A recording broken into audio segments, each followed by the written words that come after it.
Hamas secara eksklusif menyatakan bahwa gagasan pelucutan senjata total sebagai tidak dapat diterima. Tetapi mengakui juga bahwa pihaknya bersedia menyimpan senjata mereka. Mengutip Tribun News pada 12 Desember, hal itu diutarakan oleh pimpinan senior Hamas, Khalid Mashal, dalam wawancara eksklusif Al Jazeera.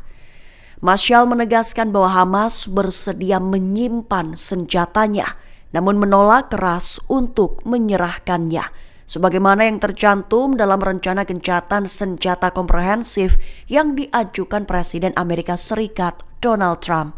Lebih dari itu, Mashal juga menyinggung kembali tragedi Sabra dan Shatila pada 1982 sebagai satu episode paling tragis, ketika ribuan pengungsi Palestina dibunuh setelah organisasi pembebasan Palestina dilucuti dan dipaksa angkat kaki dari Lebanon. Lantas ia menekankan bahwa kejadian itu menunjukkan bahwa pelucutan senjata tidak membawa rasa aman, justru memberi ruang bagi terjadinya pembantaian. Mashal menegaskan bahwa senjata adalah identitas perjuangan dan pelucutan total dianggap seperti mencabut jiwa Palestina karena senjata dipandang sebagai simbol kemampuan mempertahankan diri.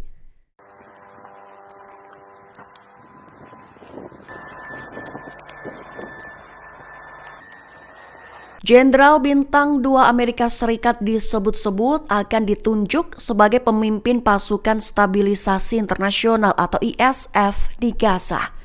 Pemerintahan Trump bermaksud untuk segera memasuki fase kedua perjanjian gencatan senjata di mana militer Israel akan mundur lebih jauh. Mengutip Palestine Chronicle pada 12 Desember, hal itu diungkap dalam laporan sumber utama Axios yang terbit Kamis 11 Desember 2025.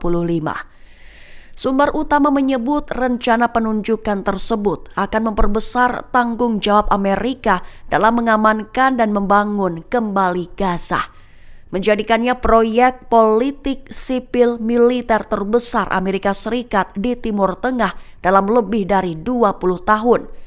Laporan itu juga menyebut Washington telah mendirikan markas sipil militer di Israel, terkhusus untuk memantau gencatan senjata dan mengoordinasikan bantuan kemanusiaan. Lebih dari itu, Axios juga menyebut pemerintahan Trump siap masuk fase kedua gencatan senjata, terutama dengan syarat penarikan pasukan Israel, pengerahan ISF, dan dimulainya kerangka administrasi baru yang dipimpin Dewan Perdamaian Gaza.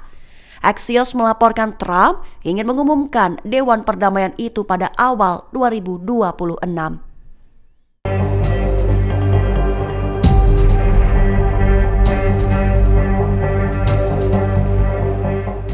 Mesir minta bantuan Amerika Serikat untuk mendesak Israel membuka penyeberangan Rafah dua arah, sekaligus menegaskan tentang keberadaan garis merah yang tak akan pernah dilanggar Mesir. Mengutip New Arab pada 12 Desember, hal itu dilaporkan oleh sumber utama Kan pada Kamis 11 Desember 2025. Dilaporkan bahwa pejabat anonim menyatakan bahwa Kairo mempertanyakan alasan Tel Aviv bisa membuka penuh penyeberangan ke Rameh antara tepi barat dan Yordania, namun menolak melakukan hal serupa di Rafah.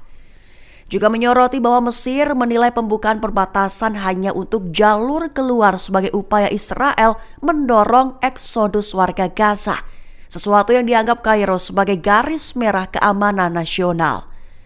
Lantas menurut laporan radio Israel itu, para pejabat Mesir meminta bantuan Amerika Serikat untuk menekan Tel Aviv terkait masalah ini, mengikuti jejak Yordania yang meminta bantuan Washington terkait penyeberangan ke Ramah.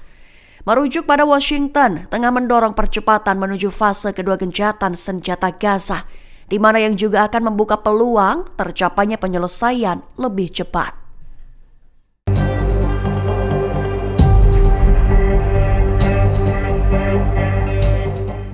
Juru bicara senior Angkatan Bersenjata Iran, Abul Fazl Shekarchi, mengejek pemerintahan Donald Trump.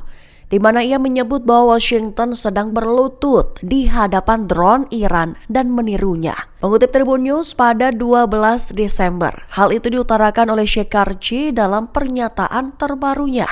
Perlu diketahui di awal beberapa hari lalu Washington mengumumkan mulai mengerahkan drone LUCAS ke kawasan Timur Tengah.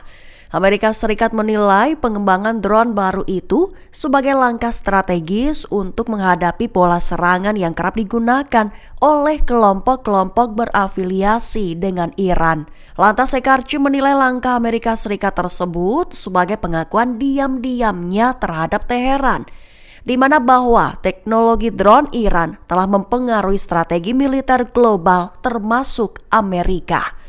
Ia menyebut Washington kini berlutut di hadapan pesawat tak berawak Iran dan menirunya, merujuk pada keberhasilan Iran memanfaatkan drone berbiaya rendah dibandingkan drone $35.000 per unit Amerika Serikat. Juga dalam berbagai konflik regional termasuk serangan terhadap pasukan Amerika di Yordania pada 2024 lalu.